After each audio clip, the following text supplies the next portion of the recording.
I think that term scarcity can be quite overused when it comes to whisky. Absolutely. But rarity is really something that we can apply to the Gordon MacPhail 1949 from Milton Distillery, because this is a real one-off. This is something that can never be replicated. There is only 180 bottles of this whisky from a time where no other stocks really exist. Yeah, it's quite remarkable when you think 72 years waiting for this whisky to come to life, if you like, and be the opportunity for people to taste. And I think for me, scarcity is really three things. I think it's about patience, I think it's about time, and I think it's about ultimately quality as well is really, really important. And these are principles I think that Gordon MacPhail have had throughout its long, long history. It is remarkable. Alice, what do you think? What is it about whisky that makes it particularly rare or collectible? Yeah, well, first of all, the age, of course, but it's also the fact that it's delicious as well. There's no point in having age if it doesn't taste good.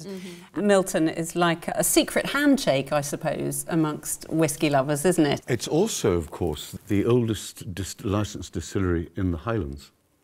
1785, I believe. It has been in pretty continual operation since then. So it's got, the distillery itself is unique, and it was always called Milton until 1951, when the distillery then took the name of the product, so it became Strathisla. But why was it called Strathisla? Where did that name come from? It comes from the river, right? The Strath is a sort of broad valley, and the river Isle is right beside the distillery. As far as I know, and tell me if I'm wrong here, there haven't been any other bottlings of Milton Distillery in recent memory, at least anyway, is that right? Yeah, certainly to the best of our knowledge, it's, there's not being a whisky, particularly of this age. It's also Gordon MacPhail's last cask of this particular vintage, which makes it even more unique as well, so it'll never be seen again, this particular vintage.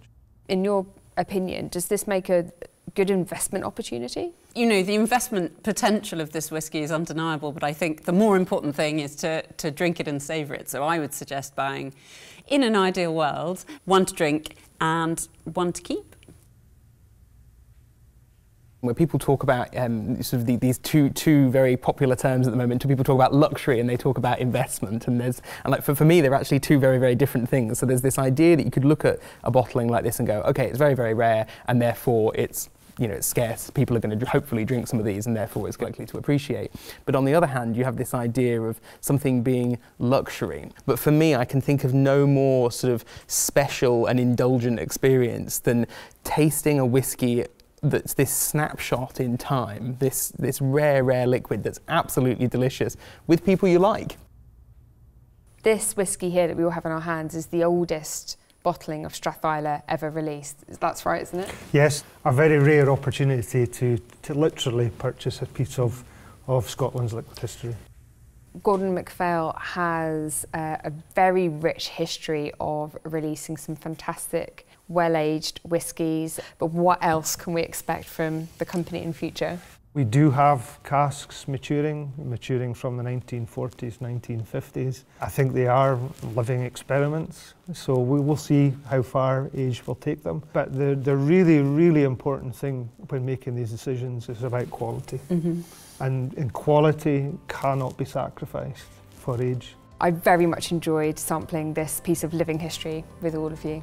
Thank you very much. Thank you. Cheers. Thank you very much. And thanks, Ian. Cheers.